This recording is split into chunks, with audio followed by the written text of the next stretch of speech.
কেউ ব্রাজিল সাপোর্টাররা কি অবস্থা? মন খারাপ, খারাপ সময় যাইতেছে, কোনো প্যারা নেই। আর্জেন্টিনা ট্রোল করতেছে, আরে ভাই ট্রোলের তো সবাই শিকার।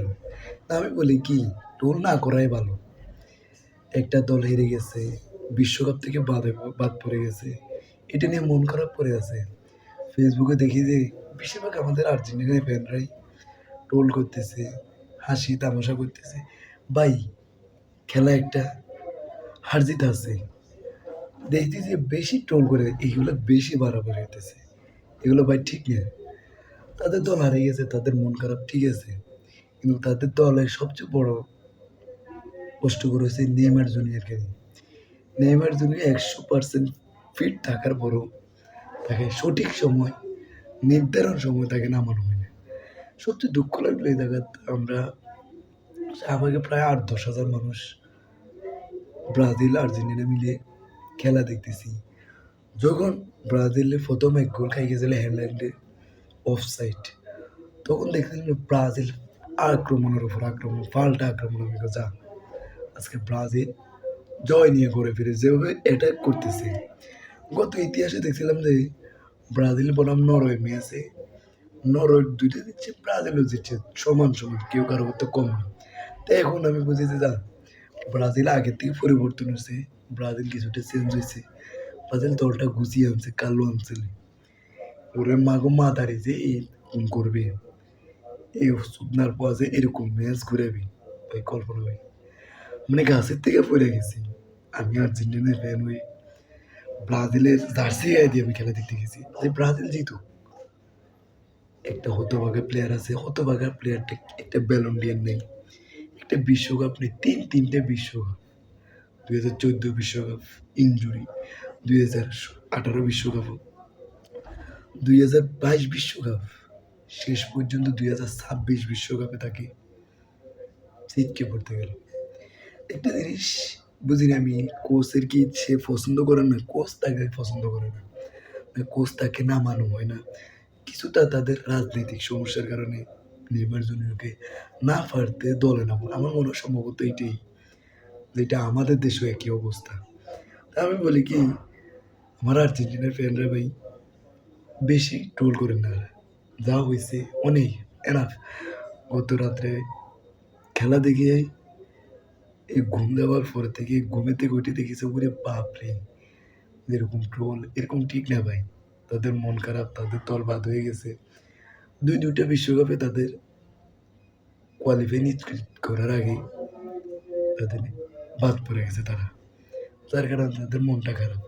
তো আমার কথা হচ্ছে তাদের মনটা আরেক জায়গায় খারাপ, যে বিনিসিনিয়র জুনিয়র একটা ফিল্ম ঠিক পাইছে, ওরে মামা তুই মারতে ফেললি না, আচ্ছা তুই কি মারতে পারিস না, তুই যে একটা রিয়াল মাদ্রিদের তারকা 10 নম্বর জার্সি, তুই একজন তারকা প্লেয়ার কিভাবে মিড ফিল্ডারের প্লেয়ারের হাতে এই যে একটা ভয়ঙ্কর ম্যাচ, বা এই একটা যে জীবন বাঁচানো ম্যাচ কিভাবে তুই আরেকজন হাতে তুলে দিবি? মানে আমার এইটা বোঝা, আমি একজন তারকা প্লেয়ার, আমি কিভাবে একজন মিড ফিল্ডারের হাতে একটা বল উঠে দিই তখন, যা তুমি আমার গোল দিই, মানে আমার কাছে আত্মবিশ্বাস থাকা দরকার, আমি গোল দেব, ওই থাকুক। এখন অতটা ওদের দরকার নেই, এখন আমার দরকার আমি গোল দেব, আমার ওই আত্মবিশ্বাসে আমার দরকার। বাবুরে হেতে দিছি মিড ফিল্ডে যাই মারি দিতে গোল কিরাতে, মানে একটা সুযোগ পাওয়ার পরও ব্রাজিল দিতে পারে। দ্বিতীয়বার আপনি দেখেন, লাস্ট যখন 45 মিনিট শেষ, হাফ টাইম, আক্রমণের উপর আক্রমণ, ব্রাজিল ওরা আক্রমণ করছে, ব্রাজিলের কমতি ছিল না, ব্রাজিলের কমতি ছিল না। কখন? যখন আপনার হাফ টাইমের পর দেখবেন তো ব্রাজিল হেলেন হেলিনারে সাইরে দিচ্ছে, হেলিনারে সারি দেওয়ার পর হেলিনা ফটাফট দুইটা গোল দিয়ে দিচ্ছে, মানে সমীকরণ 79 মিনিটে একটা গোল দিয়ে দিছে, 90 মিনিট 91 মিনিটের পর একটা গোল দিয়ে দিছে, মানে আর কি করবেন, কিচ্ছু বলার নেই। পুরা টিএসসি পুরা শাহবাগ নিস্তব্ধ হয়ে গেছে, মানে আমরা নিজে নিস্তব্ধ হয়েছি, কিরে কই থেকে কোন খেলাগুলো। এবং ব্রাজিল সমর্থকের ভয়ে আবার আপনারা বলবেন যে আপনারা চাইছেন না যে ব্রাজিলের, না রে ভাই, একটা দল বড় দল যদি হারিয়ে যায় তখন বিশ্বের মধ্যে এখন সবচেয়ে জনপ্রিয় হচ্ছে ব্রাজিল আর্জেন্টিনা, এই ২ টা দলে যদি আপনি বাদ পড়ে যান না, এই বিশ্বকাপের কোনো দামই নেই। এই বিশ্বকাপ কেউ দেখবে না। যদ্রুপ ফিফা কখনোই চাইবে না যে এই ২ টা দল তাড়াতাড়ি বাদ হয়ে যাক। তো ভাই বলে কি, আপনারা মন খারাপ করেন না। যে আপনারা ট্রোল ভাই আপনারা বলে কি মন খারাপ করেন না। হার-জিত আছে। আপনাদের একটা ভুলের কারণে, কোচের একটা ভুলের কারণে কত রকম খেসারত দিতে হইতেছে। মানে এই ভুল কেউ করেই, এই ভুল কেউ করেই এই সময়। গত একটা কোচ দেখছিলাম যে সেম একই ভুল। ফিলিডিক ম্যাচে সবারই ফিলিডিক মারতে দেয়। নেইমার জুনিয়রও মারতে, কে নেইমার জুনিয়র পারে না? একটা ম্যাচে নেইমার জুনিয়র ১০০% ফিট ৯০ মিনিট খেলার তাকে প্রয়োজন। ওই ম্যাচে তাকে নামানো হয় ৭৫ মিনিটের পর। কত বোকাচোদা হইলে হইতে পারে আপনার কোচ, কত টিম ম্যানেজমেন্ট বোকাচোদা হইলে হইতে পারে। মানে কতটা নিচু হইলে হইতে পারে যে একটা দলের কোচ যে কখন তার প্লেয়ার নামানো, কখন তার প্লেয়ার দরকার এগুলো বুঝে না। এই যে আর্জেন্টিনার স্কালোনি কখনোই এরকম ভুল করে না। বলে কি জার্সি নিয়ে খুব অনেক সৌভাগ্য নিয়ে খেলা দেখতে গেছিলাম।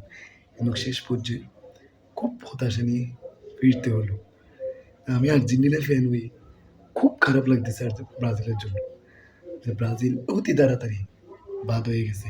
ভাবিনি, আমি জানি যে আর্জেন্টিনার বনাম ব্রাজিলের ম্যাচ হবে সেমিফাইনালে। এত তাড়াতাড়ি ব্রাজিল বাদ হয়ে যাবে কাল্লাম মাদার চোদ্দের কারণে কখনই ভাবিনি। Bad luck Brazil.